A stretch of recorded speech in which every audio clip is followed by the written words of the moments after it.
What's up, chess fam? Welcome back to the channel, and this is the round 8 recap show for the Tata Steel Chess Tournament happening in Wijk, the Netherlands. What an amazing day of chess!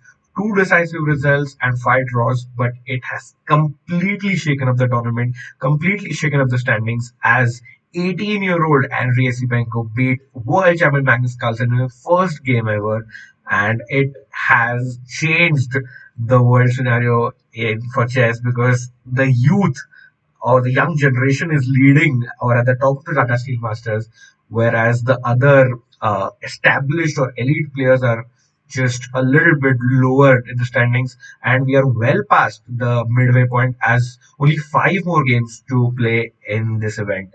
So let's check into the results very quickly. So as I said, MVL Jordan was a draw, Donchenko Tari was a draw, Harikrishna lost sadly, as we'll be checking the game in the check-in with Hari segment against Firuza. Esipenko beat Magnus Carlsen, and that is Firuza is leading the event now thanks to four wins on the bounce, whereas Esipenko has also managed to come up to the joint second position. Elsewhere, Fabiano versus Anish was a very nice draw, and MVL and Jordan also featured a very brilliant opening idea that we'll also have a look at later on. As I said, the leaderboard of the event, guys. Firuza leads with 5.5 out of 8. Esipenko is on 5 and 8. Anish and Jordan and Fabi also in the joint second position. Harikrishna is still slightly above the midway point, that is at the mid of the table, whereas Magnus Carlsen, shocking to see him in that number as he has already won this event a record 7 times. Whereas David Anton, Thari, and Donchenko languish at the bottom, but they are also have getting in a few draws now after a few losses in the first half. Let's check in with Hari here and how he managed to misplay the game yesterday, and lose to Firuza. It started off with the the Slav exchange here.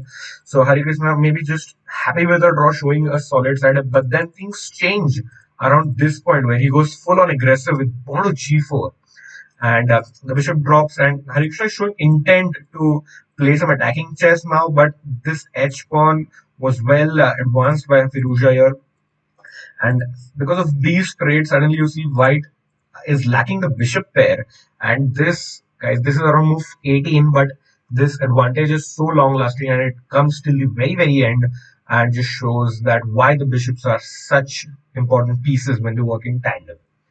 Harikrishna castled, and then a few trades later, let's look at this h pawn. This h pawn is going to be a telling difference later on, and the game continued. The action wasn't so great for Harikrishna, and here he tried to exchange the queens, hoping to enter a drawish endgame here. He's slightly minus, even if you see on the bar on the left, but it is still manageable here. Now he's threatening to pick up this pawn. Harikrishna gladly gives it up to get his pieces in better positions, and at this point, even the commentators were thinking this could end in a draw. But now Firuza picks it up a notch and starts playing really attacking and aggressive chess. This was the move that I think won him the game. Pawn to d3 is such a nice move. You give up your pawn, but you get this bishop into the game. And I was talking about this double bishop advantage, and this pawn now is just a passer, and it's going to be a new baby girl, as Firuza pointed out. Rook comes in, pinning this, and now picks up a pawn.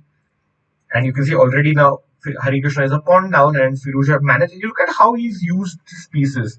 Rook came up, went back, swung over, and now is again coming this way. And this is the reason why I think Harikrishna had such a difficult time playing, because you see he didn't really create anything or didn't have a plan towards anything, and that is the difference that happened in the game. And again, of course, you can't play this check. Watch out, because the bishop is controlling it, and picks up another pawn, and now this pawn is going to be the telling difference, guys. The king is blocked, and it's basically four pieces for black versus two or three pieces, because white's king is very bad, whereas black's king is just controlling so many squares, so advanced, so up the board. And yeah, a nice tactical finish in the end. So if you go up, it's just black has plenty of mating ideas as well after bishop d5 check. So Harikrishna played bishop d1, thinking he can be tricky. So if you take, I play king e2 and I fork these two pieces, but Firuza just pushes d3. Now this is a free piece no matter what. and Harikrishna resigned. So he's still at the midway. So let's hope for a late surge from our Indian superstar Harikrishna.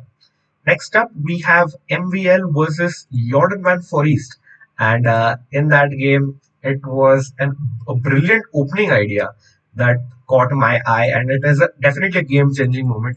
It started off with the Spanish, but you can just see the level of preparation these young Dutchmen, especially Van Forest, has come up with. The MVL is known as a wide theoretician and a very, very well-known opening expert, but to come up and surprise him has to be our game changing moment of the day. He gives up a pawn, everything is prepared, and yes, in this position, black is a piece down. So black can recapture the piece in this way or in this way. But no, Jordan doesn't know the meaning of defense, and here he comes up with the incredibly prepared, hard worked, and well thought out move that is bishop to h3. I mean, what a move! Bishop to h3. He's threatening checkmate in one. So you don't have time to fussy around. You have to take the bishop. Now black is two pieces down. Like can you imagine? Black is two pieces down, and the problem is you can only capture one piece. So black is effectively going to be a piece down no matter what. But still he doesn't capture a piece. He brings his rook out.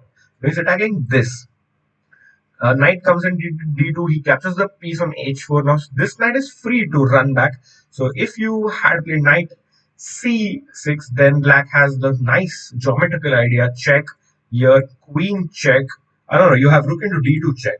Not a check, but you win on the piece. Plus you're threatening things like this, and black is winning in this position.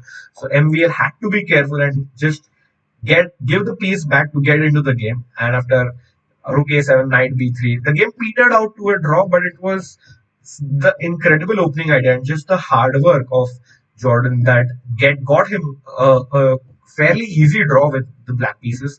And yes, you just take here, black takes here, it's a draw, but high level opening prep by Jordan, and kudos to him for finding all these like amazing ideas.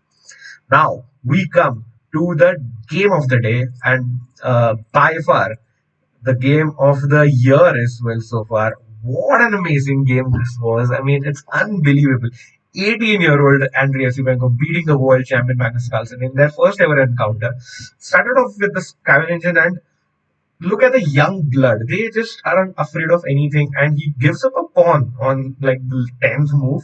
But doesn't matter. He just has his eye on Carlsen's king here, and just very principled play by Esipenko. New move, new piece, bringing all the pieces out.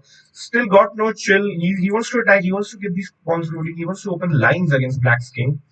And yes, it was in this position that Esipenko struck again, shocking Carlsen and the world pretty much with knight takes b5. What a move. Giving up a piece so that you take advantage of these badly placed pieces. And now he gets in a nice double attack going.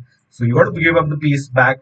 And Carlsen thinks he's out of the woods, but there are just way too many weaknesses in Black's camp. And he just loses it all.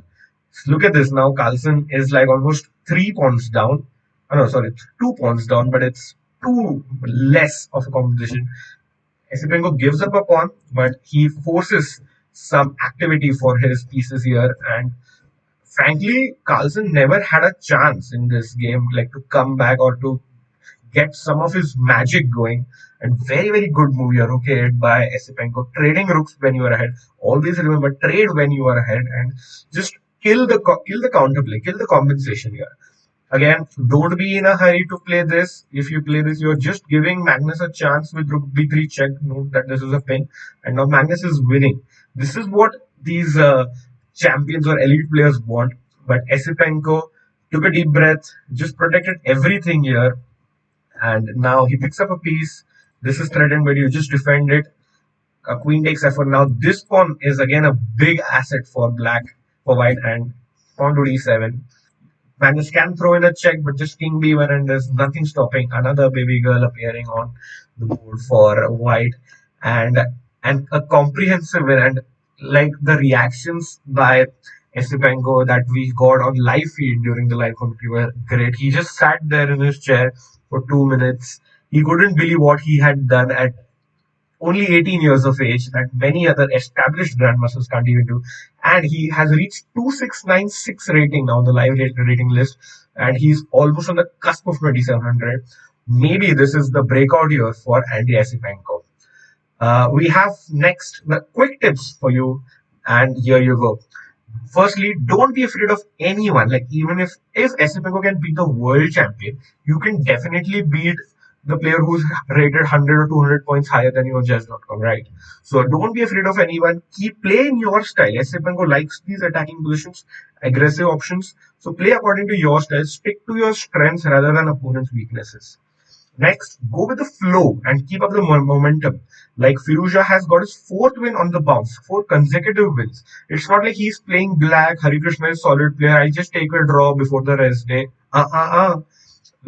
Learn these little things. The young blood that Firuza and Esipenko are showing is absolutely incredible here.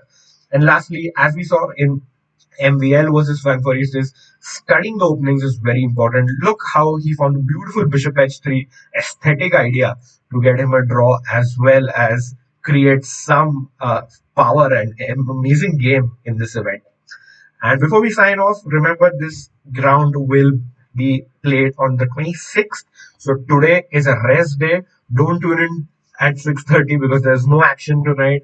You will have to just wait, let the players rest and recover. And we have plenty of mouth-watering round 9 clashes as well. I think Firuza versus Isipenko 1 versus 2 is going to be an amazing fight. And who knows, we might have a new champion at Tata Steel, whereas Jordan versus Donchenko, Jordan would be licking his lips as a win would probably put him in first place, whereas Anish versus MVL is always going to be a great fight. So thank you all for tuning in. Remember, today is a rest day, and I'll bring you the recap day after tomorrow.